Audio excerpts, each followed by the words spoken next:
The NFL is in a little bit of a crisis right now. Well, there's two issues facing the survival of this league, and they're related. One we've talked about on numerous occasions, and that is player safety. The NFL has to make this game safe-ish for players so that they can survive and have careers, and so that the game can go on. But the game also needs better officiating. And again, they go hand in hand. We've seen in recent Packer games concerns about how officiating has been conducted. Papa K talked about it last week on the show, that refs simply aren't going to overturn interference calls. And yet we have this rule that it can be reviewed. There's so much inconsistency with the way the game is called. It's hard to know. Remember what it was years ago? It was hard to know what a catch was.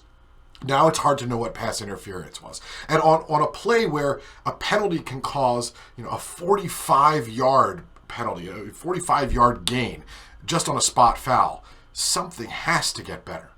We've talked about full-time officials and whether that would help the game. And the league made some concessions, and there are now more full-time officials than ever before. And yet the officiating hasn't gotten better. There seems to be no objectivity. The fact that even though they can review these calls, they're still not getting them right. This is where the league can have its downfall. You wonder what's going to happen, whether they're going to be able to improve the situation or not, but there doesn't seem to be any way they can get better. And maybe I'm being pessimistic, but over the years, we haven't seen officiating get better. We've seen it get worse. We've seen this game less and less predictable, and these calls having a larger and larger impact on the game. So what are they to do? Well, they have to get more consistent. They have to have better training, maybe year-round work on officiating, and that's where the full-time officials come in. They have to figure out replay.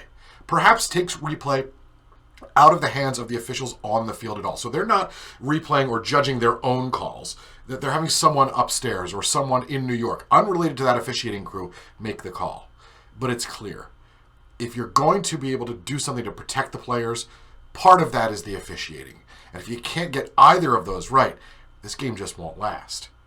But we have to be willing to make the officiating better. We have to be willing to make the officials who make the bad calls more accountable. When we do that, this league can survive.